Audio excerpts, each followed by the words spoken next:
네, 새해 첫날 아침의 외신 브리핑입니다. 첫날 아침은 아니지만 첫 거래일이니까 증시 입장에선 첫날이죠. 자, 이런 정치적인 상황도 한미 동조화라고 해야 될까요? 우리나라 예산안이 헌정사상 처음으로 회기 마지막 날 자정을 넘겨서 새벽에 통과됐다는 뉴스 보셨죠? 미국의 경우도 현재 새해 예산안이 상원에서는 통과됐지만 하원에 계류 중이라고 해야 될까요? 아무튼 하원 표결을 아직 마치지 못하고 있습니다. 재정절벽 관련 내용 올해도 첫 번째 뉴스로 보시겠네요. 함께 살펴보시죠. 지금 보시는 자료는요. 현지 시간으로 12월 31일 마지막 날 그야말로 정말 벼랑 끝에서 통과시킨 2013년 새해 예산안 상원 결의서가 되겠습니다. 하원은 아직 표결을 하지 않은 상태입니다. 좀 보실까요? 좀 크게 해서 보시면은요. 보시다시피 157페이지 분량이기 때문에 제가 우리나라 예산안을 봐도 막 두통이 찾아오는데 미국은 재정 절벽에다가 과거 부시 정부가 만들어놨던 부시 텍스컷, 각종 세제 혜택도 다시 한번 명시돼 있고 여기에 대한 일부 수정안까지 담겨 있다 보니까 진짜 더 복잡하더라고요. 저는 일단 핵심만 뽑아서 좀 정리를 해드려 보겠습니다. 목차가 쭉 나와 있고요. 먼저 첫 번째 타이틀은 세제 혜택 연장안과 개정안에 대해서 설명을 하고 있고요. 그래서 보시는 대로 세제 혜택을 그대로 연장을 해주려면 당연히 지출을 줄이는 동시에 세원을 다른 데서 확보해야 되는데 보시는 대로 일부 항목에 대해서 25%를 28%로 역시 28을 31로 33을 36으로 이렇게 일부 항목에 대해서 세율이 인상되는 쪽으로 일단 세원을 마련하고 있고요. 그리고 이 고소득자에 대해서는 기존 35% 이 브라켓 캡이라는 건 뭐냐면은 가장 높은 세율의 이 상한선을 의미하는데 이게 35%가 2012년 12월 31일로 종료되고 보시는 대로 35.9를 39.6으로 올리는 이 개정안이 나와 있고 이게 통과가 된 것이죠.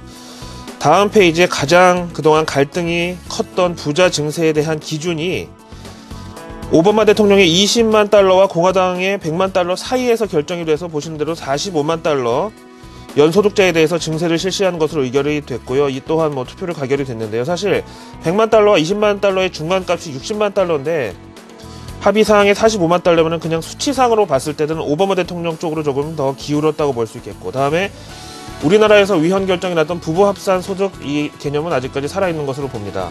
그 밑에 쭉 보니까요. 실업수당이라든가 아니면은 굵직한 이런 민생 법안들은 대부분 그대로 살리는 것으로 합의가 됐다는 점은 그래도 긍정적이라고 봐야 되겠죠. 문제는 하원입니다. 뉴욕타임즈 기사 준비했습니다. 함께 보시죠. 일단 사진에 보시는 대로 좀 표정이 좀 굳어있다고 할까요? 좀 결의에 찬 표정이라고 할까? 일단 미국 상원과 하원에 대해서 또 한번 간단하게 설명을 드리면은요. 어떤 법안을 처리할 때 상하원에서 모두 가결이 된 후에 대통령이 비로소 이 사인하면서 법적 효력을 갖게 되는 이런 스트럭처인데요. 이름이 상원 하원이라고 해서 이 하원이 절대 상원의 하부 조직은 아닙니다. 오히려 상원은 그냥 중앙 정치를 하는 우리나라로 치면 당직자나 비례대표의 개념이고요.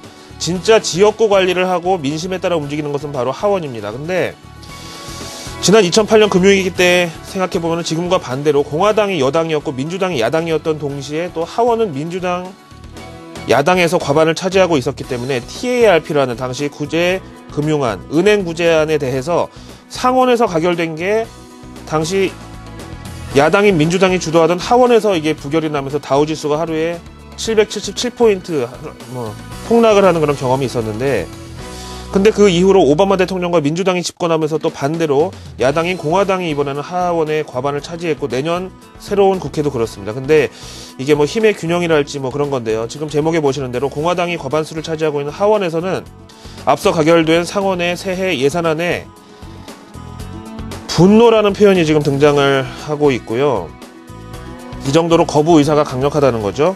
그리고 사진에 보시는 공화당 하원 원내부대표 에릭 켄터와 존 베이너 공화당 대변인은 비공개 회의를 갖고 민주당이 과반을 가진 이 상원에서 넘어온 법안을 하원에서 보이콧할지 아니면 수정안을 제시해서 다시 표결에 붙일지를 현재 클로즈 도어 미팅, 비공개 회의로 진행을 하고 있고 여기에 결과가 아직 전해지지는 않은 것으로 나와 있다고 합니다. 글쎄요, 지금 상원에서 가결시킨 거를 하원에서 뒤집거나 거부권을 행사하는 거는 본인들도 좀 부담이 되긴 하겠지만, 이 정치인들의 뇌 구조를 우리가 상식적으로는 사실 파악하기가 힘들다는 점에서 일단은 절반 정도의 통과, 51% 정도의 통과를 받아들이는 게 현명하지 않을까 싶네요. 다음 아시아 쪽에 호재가 하나 있어서 전해드리겠습니다. 신화통신 보시죠. 우리 증시 28일날 납회일 끝나고 쉬는 동안에 나온 중국 경제지표 중에서 가장 최신분인데요. 중국의 12월 제조업 PMI 지수가 보시는 대로 50.6을 기록해서 3개월 연속으로 50선 위에, 그러니까 중국 제조업 경기가 확장 국면에 있음을 재확인시켜준 결과가 되겠습니다.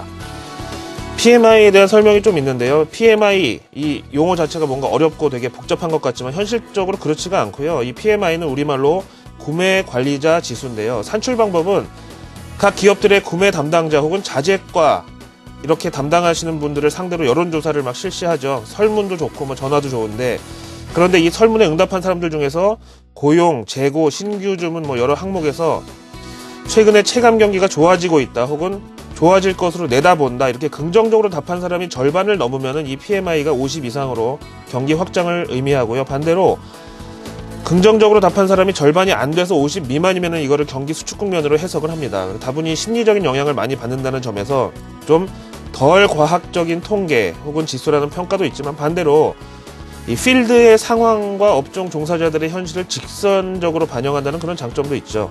그래서 이번 중국 PMI가 3개월 연속 50선을 상회한 결과에 대해서 중국 경기는 이미 강력한 회복 시그널을 보내고 있다라는 중국 현지 외국계 증권사 경제학자들의 의견이 소개되고 있고요.